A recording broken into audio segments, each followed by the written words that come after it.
ले लीजिए।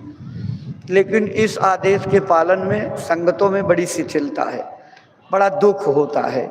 इस बात की तकलीफ होती है कि हम सब लोग अपनी पीठ पर हाथ रख करके ठोक करके कह रहे हैं हम सत्संगी हैं, गुरु के आज्ञा पालक हैं, लेकिन फिर भी ये आज्ञा बजाई नहीं जा रही है।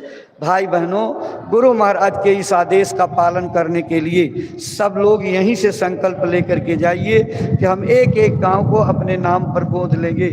अरे भाई बहनों, अगर सब सत्संगी एक एक गांव गोद ले लें तो आपके जिले में, प्रांत में, देश में इतने गांव नहीं हैं, इतने सत्संगी हैं, लेकिन हम इस आदेश को गंभीरता से नहीं ले आ पा रहे हैं, जबकि हमारा परमार्थ इसी में छिपा हुआ है, हमारी भक्ति इसी में छिपी हुई है, गुरु की दया इसी में छिपी हुई है।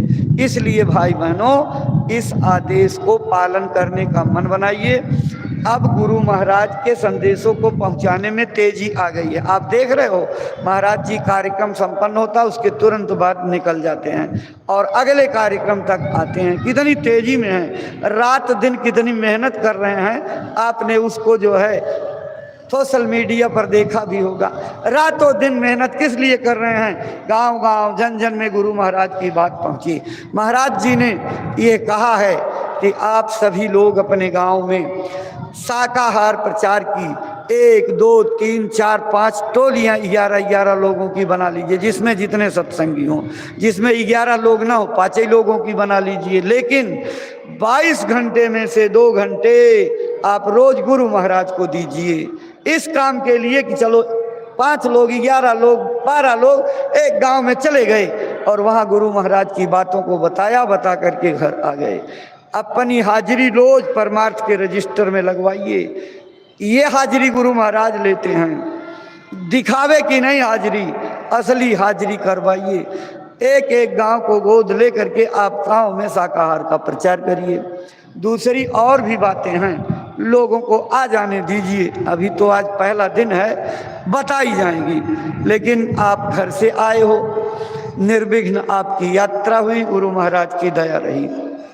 छोटी मोटी कोई बातें हो जाती हैं तो वो तो कर्म के कर्जे हैं, लेकिन आप निर्विघ्न यहाँ पहुँचे हो, गुरु महाराज की दया कृपा मांगो, ये कार्यक्रम निर्विघ्न संपन्न हो और संपन्न होकर सब लोग निर्विघ्न अपने घर पर पहुँच जाओ। लेकिन जब आए हो तो घर से जो कुछ भी दुनिया का लाद करके आए हो, महाराज जी से मिल करके वहाँ अपने बोझे को उतार दो।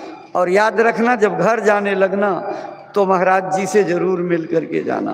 बाकी और चीज़ों की जानकारी आपको सिलसिलेवार अगले कार्यक्रमों में मिलती रहेगी।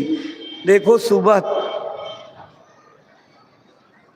5 बजे और शाम को 6 बजे से यहाँ सत्संग अब चलता रहेगा कार्यक्रम। सुबह 5 बजे के पहले यहाँ घंटी लगेगी और घंटी लगने के बाद जो है सुमिरन ध्यान भजन होगा। 4 बजे के आसपास घंटी या 3:45 बजे लगेगी, वो जब भी लगे उसी समय आप आ जाया करिए। और शाम को जब घंटी लगे वो भी 6 बजे के पहले घंटी और साधना का कार्यक्रम हो जाएगा। 6 बजे से सत्संग शाम का शुरू हो जाएगा। इस मैदान की जो व्यवस्था लोग देख रहे हैं, प्रकाश की व्यवस्था करने वालों से प्रार्थना है कि कल इसमें जो है आशा के अनुरूप प्रकाश नहीं रहा, इसको सक्रियता बरत करके प्रकाश करें। चूँकि जब 6 बजे से सत्संग होगा तो अंधेरे तक सत्संग होगा। इस मैदान में बैठने वाले लोग दिन का अनुभव करें, इसकी व्यवस्था प्रकाश वाले जल्दी से आज कर लेंगे, ये प्रार्थना है। इसमें सक्रियता दिखा करके कर लेंगे। बाकी देखो, गुरु महाराज की सचल मंदिर जो है यहाँ पर मौजूद है, आप सब लोग जो है वहाँ दर्शन करिएगा। और गन्ने का शरबत वहाँ मिलना शुरू हो गया है, अब धीरे धीरे यहाँ भी मिलना शुरू हो जाएगा। आपको दोनों जगह गन्ने का शरबत उपलब्ध रहेगा। असाध्य रोगों की दवा है, इसको बराबर आप उपयोग करिएगा। और अभी खाली समय रहेगा तो आप गुरु महाराज के नाम का अस्पताल जा करके खुद को देखिएगा कि गुरु महाराज की दया का अस्पताल किस तरह से चालू हो गया है।